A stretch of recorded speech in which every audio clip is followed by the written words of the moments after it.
네, 앞에 있는 글자는 자, 구성을 먼저 얘기해 본다면 설립 더하기 멀경 더하기 오래될 고가 만났습니다. 자, 그래서 밑동적이라는 글자입니다. 자, 밑동적 어, 기초라고 보면 되겠습니다. 자, 기초. 기초라는 것이 왜 적이라는 단어가 따라왔는지 조금 궁금을 합니다. 그러면 이제 이 글자가 어떻게 변해지는가를 보면 좀 알 것 같아요. 자, 그 다음 글자가 이것입니다. 자, 아까 그 밑동적이라는 글자는 그대로 갑니다. 그런데 이제 이 글자는 칠복이라고 그러잖아요. 네, 매를 맞는다는 얘기입니다. 자, 그럼 기초가 됐던 이 글자가 누군가한테 매를 맞네요. 네. 왜 그럴까요?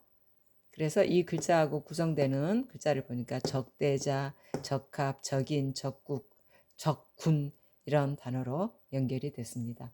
자, 그러면 다시 한번 밑동적으로 다시 가서 얘기를 좀 해보겠습니다. 일단 적이 됐다는 얘기니까요. 자, 보세요. 설립에 설립이라는 글자는 우리 뭐 정류장에 서 있는 사람에게도 설립을 적용해서 얘기를 했었습니다. 일단 머리 뒤에 두 사람이 서 있다는 얘기죠. 그런데 여기가 멀경이거든요. 자, 멀다는 것은 옛날이라는 표현도 쓸 수 있겠죠. 자, 그 다음에 그 옛날이라고 쓸 수 있다는 증거가 여기 속에 들어가 있는 글자가 오래될 고가 들어가 있어요. 자, 그렇다면은 이제 사람들 가운데서 하나의 이야기거리가 됐을 것 같아요. 자, 옛날에 두 사람이 서 있었는데 그 사람들이 오래된 사람이거든. 그런데 그들이 매를 맞았대. 뭔가 잘못했나 봐.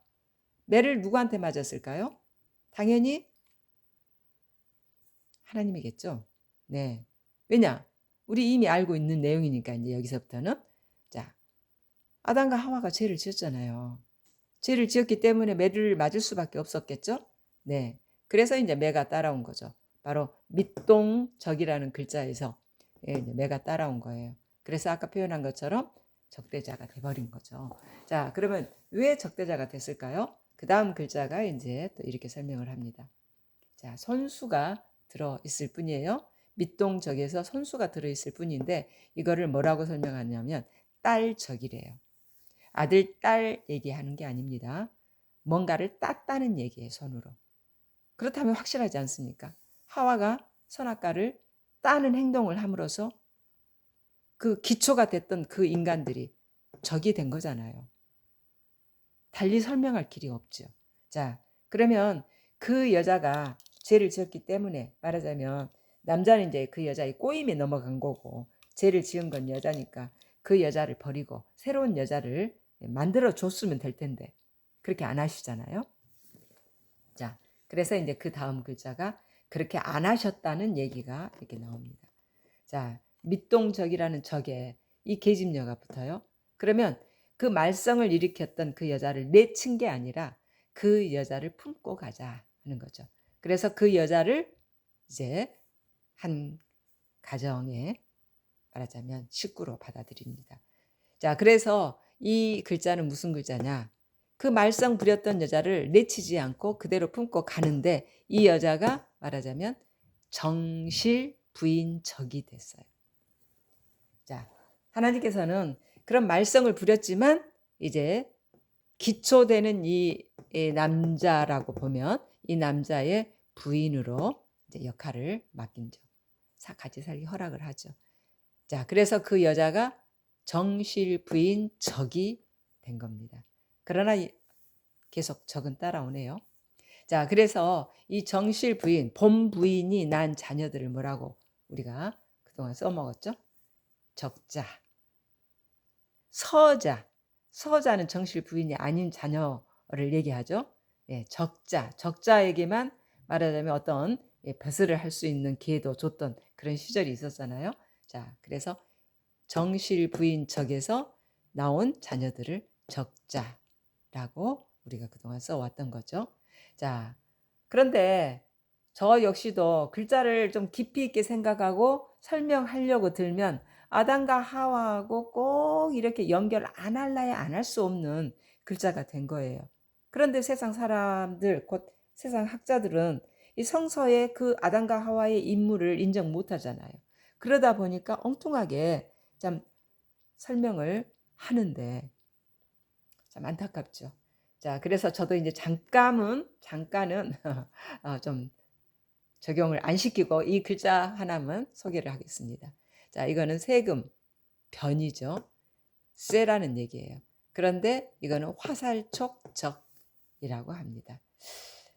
아담과 하와에게 화살을 겨냥하고 쐈던 건 아니니까 이 글자까지 아담과 하와에게 적용하지는 않겠습니다. 그런데 자, 잠깐의 시간도 못 가죠. 이 글자를 계시록 21장 4절에서 대표적으로 소개를 하고 있고요.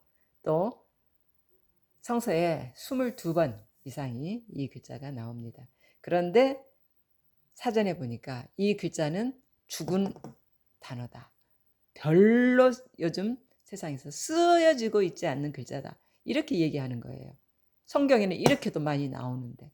자, 그러면 이 글자가 뭘까요?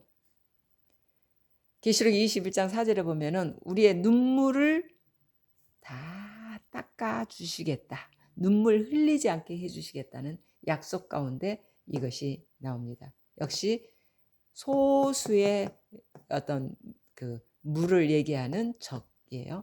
자, 그런데 눈물로만 나오는 게 아니라 꿀이 뚝뚝뚝 한 방울씩 떨어진다 할 때의 표현으로도 이게 설명이 됩니다. 네. 그래서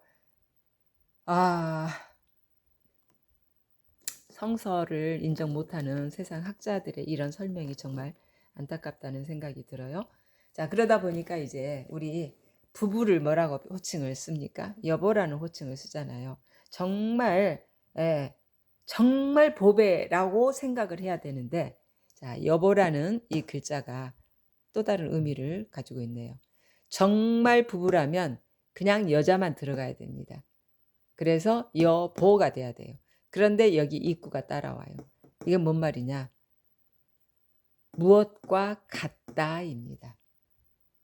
무엇과 같다. 자, 그러면 뭐와 같다는 얘기예요? 이게 지금 보배거든요. 집에서는 이 보배가 될 수 있는 것은 이제 옛날에는 옥을 많이 그 보배로 생각했어요. 그래서 그 옥은 자, 항아리에다가 아주 귀하게 집에다 모셔놓죠. 왜냐? 값 나가는 것이니까. 돈이 되는 것이니까. 자, 그래서 이게 이제 보배 보자입니다. 그런데 그냥 보배다 이게 아니라 보배와 같다는 겁니다. 여보라는 단어가. 그래서 사실 진정한 보배로 보는 게 아니라 보배와 같이 보려고 노력한다는 얘기겠죠. 함께 살 수밖에 없는 사람이니 자, 곱게 보려고 노력한다는 얘기가 아니겠습니까? 그래서 여보라는 그 글자도 사실 조금 깨지죠. 그동안 사용했던 이미지하고는. 자, 그렇습니다. 자, 이렇게 정말 글자 하나를 놓고 좀 깊이 생각하면 첫 인간 아담이나 하와에게 이렇게 이끌어 가네요.